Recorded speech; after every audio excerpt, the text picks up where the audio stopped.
Hey guys, today I'm thrilled to finally be able to deep dive into Marvel's Moon Knight, which is the newest MCU show that comes to Disney Plus tomorrow, March 30th, and you guys do not want to miss this one.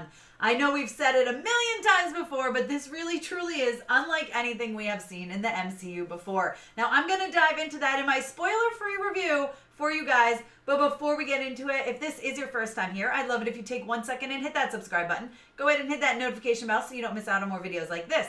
More trailer reactions, movie reviews, television reviews, and celebrity interviews. Okay, let's talk Moon Knight.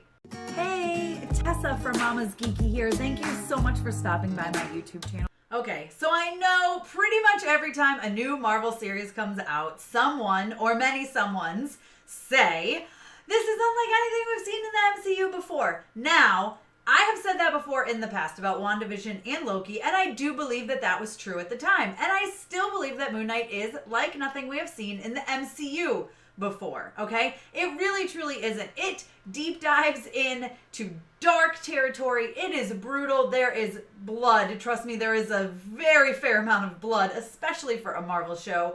There are horror elements and thriller elements. I mean, there are times where I jumped a mile out of my seat. I screamed. There are moments due to like the editing and the lighting and the score where you're just like, oh my God, oh my God, oh my God, oh my God, what's going to happen? What's going to happen? What's going to happen? And like, there were moments where I was like bouncing in my seat, chewing my nails, like what's going on? I mean, the editing, just the editing as Oscar Isaac changes identities is phenomenal. It's like flashing and you're just like, what is going on? The way that is done is so well done that on top of Oscar Isaac's performances, and I have to say performances and I'll tell you why in a second, that this is just literally unlike anything we have seen in the Marvel Cinematic Universe before. I mean, I'm talking brutality that rivals Daredevil. Maybe not as brutal, but pretty freaking close. Now, of course, I should state that this review is based solely on the first 4 episodes of the series. I did not get to see the final 2, but I am very much on the edge of my seat waiting for the final 2 because holy cow, that cliffhanger they left us on, and not cool, Kevin Feige. It's not cool. I have to wait 6 weeks after watching that till I can see what happens next. It's not cool. All right. Now, let's talk about what truly wins this series over for me. Now, like I said, I mean, it's dark. It's got horror stuff. It's got thriller stuff. And if you know me, that's like right up my alley. Blood, gore, horror, suspenseful. I love that stuff. And while this isn't like, it doesn't cross a line, it is on the line. And that makes me very, very happy. Maybe not as much gore as I would have liked, but I get it. It's Marvel. They're trying to appeal to the wider audience. So I'll allow it this time, Kevin.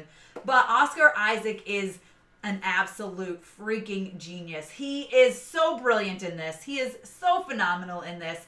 It is incredible. I mean, he's literally playing opposite himself in this show. Like sometimes, like he's literally having conversations with himself in a mirror or wherever, and it's absolutely incredible. So for those of you who don't know, Moon Knight is Stephen Grant. Moon Knight is also Mark Spector. And of course, Moon Knight, maybe some other people. We'll see if they show up thanks to the comic books. But listen, he suffers from dissociative identity disorder. And I probably said that wrong. It's dissociative identity disorder. I think I said that right. Anyway, so basically he switches back and forth between these personas. One has an accent, one doesn't. I mean, this guy, it's insane the stuff he does. He will literally change his mannerisms. He will change his body language. He changes his accent. He changes his core being to someone completely different. And they have conversations and they argue. And it's absolutely amazing to watch. It's absolutely brilliant. During the press conference, Oscar said he actually tried this opposite his brother to kind of get himself into it and really, really be able to play opposite himself. But it's just absolutely phenomenal. And I fell in love with this character, all versions of this character, fairly instantly. By episode 2, I was all in with these guys, and Oscar certainly helps because he's amazing. But Ethan Hawke, who plays Arthur Harrow, is the villain of the story. He's a very subtle villain. Again, during the press conference, you know, we're talking to Ethan Hawke, and he's saying that you normally have villains who are suffering from mental illnesses, right? And then that's the road you go down with them. But in Moon Knight, we have the hero who is suffering for mental illness, so he had to approach Arthur Harrow in a very different way, which is very, very apparent on screen. He's much more subtle, manipulative, maniacal, he's terrifying, but he's very subtly terrifying. He adds a lot and brings a lot to this series just in the 4 episodes that I have seen him. Obviously, the focus is more here on Oscar Isaac, and he's amazing. And then we also have May. This is her introduction to the MCU. She is playing Layla, who has a different relationship with both Mark and Steven. I don't want to give too much away, but she's phenomenal. She kicks some serious ass. She's so much fun to watch on screen. I love her interactions with Oscar. I'll just say Oscar because obviously there's more than one version of him in this, and I just think it's great. But I am telling you, one of my favorite things about this show is how dark it gets. It is completely unafraid to dive into this and just be bonkers. It's absolutely bonkers. The action is amazing. Like I said, the cinematography and the editing, phenomenal. Really helps drive home that what the heck is going on.